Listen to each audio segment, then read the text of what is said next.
Olá pessoal, meu nome é Daniel Ramires e esse é o Desconversas Literárias Socializando a Leitura.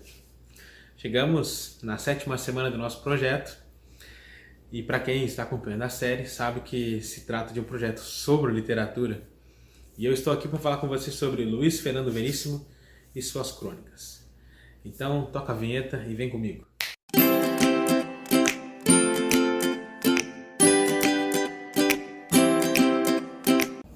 Vamos começar a nossa conversa de hoje falando sobre o livro Mais Comédias para se ler na escola, compilado pela professora Marisa Lajolo.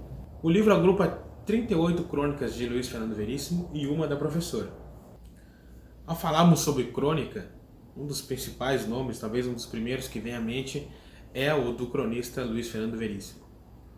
Nascido em 26 de setembro de 1936, em Porto Alegre, no Rio Grande do Sul, Luiz Fernando Veríssimo é famoso por suas crônicas e contos de humor.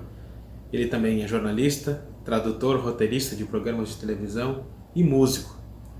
Vamos à leitura então da crônica Invólucros desse mesmo livro, Mais Comédias para se ler na escola. Invólucros: telefones celulares, agendas eletrônicas e computadores portáteis cada vez mais compactos e, portanto, com teclas cada vez menores, pressupõem usuários com dedos finos. Se vale a teoria da seleção natural de Darwin, as pessoas com dedos grossos se tornarão obsoletas, não se adaptarão ao mundo da microtecnologia e logo desaparecerão. E os dedos finos dominarão a Terra. Há quem diga que, como os mini teclados impossibilitam a datilografia tradicional e com o advento das calculadoras, os 5 dedos em cada mão perderam sua outra utilidade prática, que era ajudar a contar até 10. Os humanos do futuro nascerão só com 3 dedos em cada mão. O indicador para digitar e para indicar, claro. O dedão opositor para poder segurar as coisas e o mindinho para limpar o ouvido. Outra inevitável evolução humana será a pessoa já nascer com um dispositivo, talvez um dente adicional cuneiforme na frente, para desembrulhar CDs e outras coisas envoltas em celofane, como quase tudo hoje em dia. E fiquei pensando no enorme aperfeiçoamento que seria se as próprias pessoas viessem envoltas numa espécie de celofane em vez de pele. Imagine as vantagens que isso traria. No lugar de derme e epiderme, uma pele transparente que permitisse enxergar todos os nossos órgãos internos, tornando dispensáveis os raios-x e outras formas de nos ver por dentro. Bastaria o paciente tirar a roupa para o médico olhar através da sua pele e dar o diagnóstico, sem precisar apalpar ou pedir exames. Está certo, seríamos horrorosos. Em compensação, a pele transparente seria um grande equalizador social. Beleza interior. Adquiriria um novo sentido e ninguém seria muito mais bonito que ninguém. Embora alguns pudessem ostentar um baço mais bem acabado ou um intestino delgado mais estético, e o corpo de mulheres com pouca roupa ainda continuasse a receber elogios. Que vesícula! Acabaria a inveja que as mulheres têm uma da pele das outras e a consequente necessidade de peelings, liftings, botox, etc. E como todas as peles teriam a mesma cor nenhuma, estaria provado que somos todos iguais sob os nossos invólucros e não existiria racismo. Fica a sugestão para quando nos redesenharem. É pertinente lembrar, como mencionei em outro vídeo, que a palavra crônica vem do grego, cronos. Esse termo é utilizado para designar uma lista de acontecimentos ordenados em sequência cronológica. A temática da crônica sempre está relacionada ao cotidiano, daí a dificuldade de classificação como literatura. O espaço que predomina na crônica é o urbano. A crônica deve ser um texto breve, subjetivo, geralmente em primeira pessoa do singular.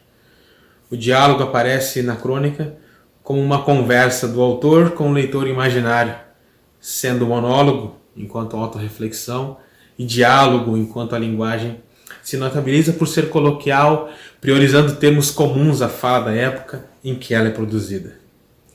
Apesar de ser um gênero de difícil conceituação, é primordial que se reconheça que é um gênero literário que traz temas do cotidiano, que tem uma linguagem coloquial e que busca se adequar aos assuntos em voga no cenário social no qual está inserido. Além de ter ingredientes propriamente literários, dos quais é necessário destacar o humor por ser bastante recorrente. A crônica serve tanto para ser apreciada, independente de onde for publicada, seja no jornal, seja numa revista. É nesse sentido que inicia o debate focando na crônica Invólucros. O texto Invólucros começa com uma crítica à dependência que a nossa sociedade passou a ter das tecnologias de comunicação, como computadores, celulares, tablets. Porém, essa crítica também faz piada com o tamanho dos dispositivos que estão cada vez menores e mais finos. E o cronista brinca, dizendo que o corpo humano, acompanhar essas mudanças no mundo da microtecnologia, teremos que evoluir para uma versão com menos dedos, como verificamos no trecho. Os humanos do futuro nascerão só com 3 dedos em cada mão. O indicador para digitar e para indicar, claro.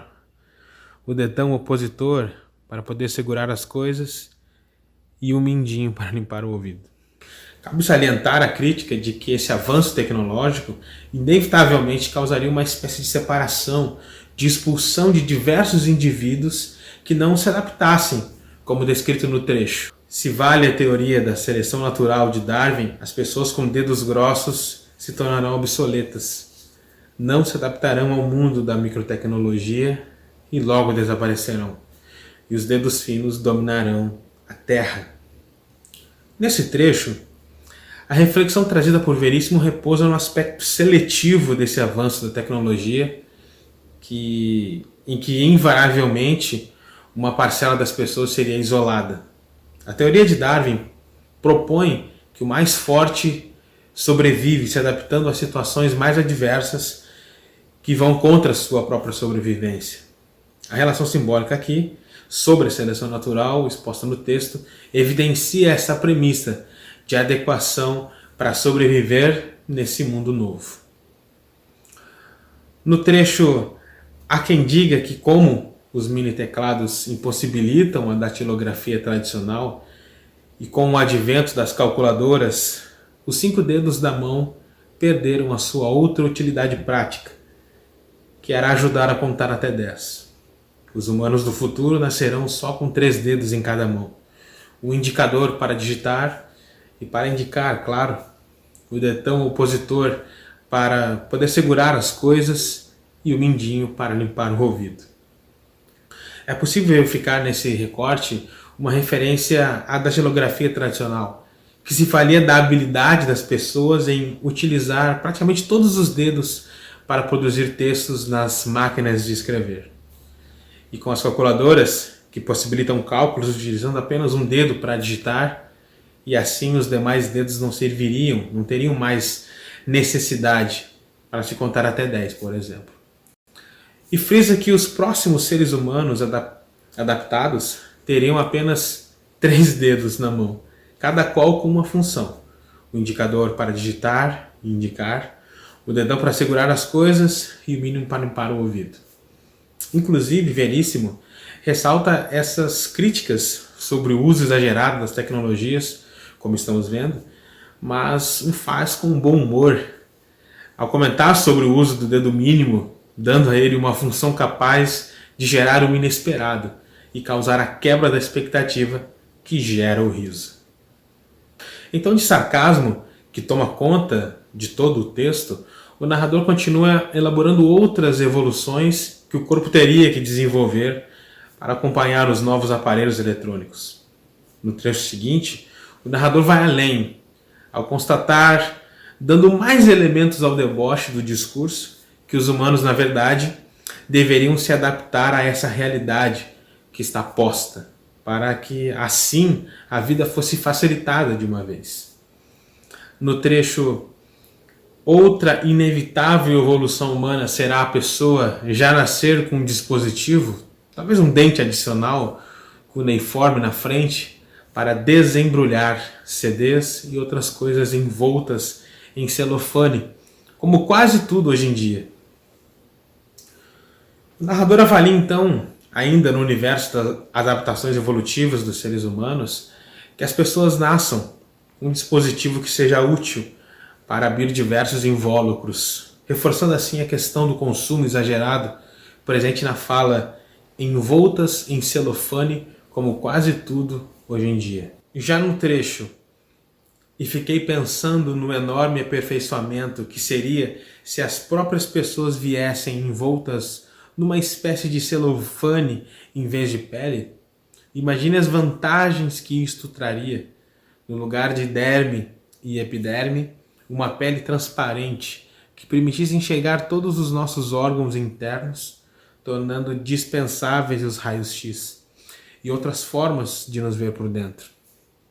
Bastaria o paciente tirar a roupa para o médico olhar através da sua pele e dar o diagnóstico sem precisar apalpar ou pedir exames. Nesse recorte, a relação de celofane como adaptação evolutiva não vem como aspecto negativo. Pelo contrário, é tido como um aperfeiçoamento ter o corpo coberto por papel celofane. Ou seja, seria um benefício, uma vez que o papel celofane é transparente e no lugar da pele possibilitaria enxergar os órgãos internos, dispensando assim as avaliações do tipo raio-x e demais exames. Cabe ainda salientar a ironia presente ao se referir que o diagnóstico do médico viria assim a necessidade de apalpar o paciente. Algo costumeiro em alguns consultórios médicos por aí é justamente sequer tocar no paciente, o que ganha e reforça o tom da ironia do trecho em questão. Note que o invólucro está relacionado ao consumo. As mudanças, ora são estéticas, ora são para fins de compra de produtos e de melhor utilização deles. Esse é um movimento recorrente no texto e que formaliza uma crítica ao consumo e à insatisfação de que a sociedade de mercado cria nos indivíduos, que são vistos somente como consumidores pelas grandes empresas, que diariamente tentam criar uma narrativa que internalize uma necessidade de apresentar o seu produto como uma solução. Por isso, os celulares cada vez menores e com pequenas atualizações no seu modo de operar, na verdade, o texto invólucros não passa de uma reflexão de alguém ácido que fala do seu incômodo com os aparelhos tecnológicos. Também há a sugestão sarcástica de tornar a pele transparente como celofane. Esse movimento cria humor na passagem que diz que os corpos femininos passariam a receber elogios diferenciados, voltados literalmente para o seu interior. No trecho, está certo, seríamos horrorosos. Em compensação, a pele transparente seria um grande equalizador social. Beleza interior. Adquiriria um novo sentido e ninguém seria muito mais bonito que ninguém. Embora alguns pudessem ostentar um baço mais bem acabado ou um intestino delgado mais estético, e o corpo de mulheres com pouca roupa ainda continuasse a receber elogios. Que vesícula! Acabaria a inveja que as mulheres têm uma da pele das outras e a consequente necessidade de peelings, liftings, botox, etc. E como todas as peles teriam a mesma cor nenhuma, estaria provado que somos todos iguais sob os mesmos invólucros e não existiria racismo. Por fim, é interessante tentarmos pensar um pouco no título da crônica. Invólucro é uma palavra que se refere a tudo aquilo que é usado para esconder, envolver, cobrir, ou seja, ficar em volta de algum objeto, como por exemplo o papel celofane que é usado para embalar os presentes. É possível elaborar que esse narrador está relacionando essa palavra aos indivíduos estarem obcecados pelo consumo de bens como tablets, carros, computadores, e sempre buscando esconder suas imperfeições através dos procedimentos estéticos. Pensando por essa perspectiva, a crítica pode ser ainda mais profunda, mas ainda assim feita com bastante humor, talvez até para escancarar o absurdo que pôr as imperfeições para debaixo do tapete pode parecer a partir de situações esdrúxulas e irreais, como passarmos a ter 3 dedos, somente para nos adaptarmos às tecnologias e nos tornarmos parte desses dispositivos eletrônicos. E essa é mais uma amostra de Luiz Fernando Veríssimo como cronista. Sua crônica Invólucro. No próximo vídeo, vamos seguir analisando outras crônicas, outras temáticas que Veríssimo escreveu, mostrando aí toda a sua versatilidade enquanto cronista. Chegou agora no canal? Te inscreve, ativa as notificações, dá like nesse vídeo e assista os outros vídeos do canal. Volto depois, volto mais tarde com mais novidades. Grande beijo e até o próximo vídeo. Tchau!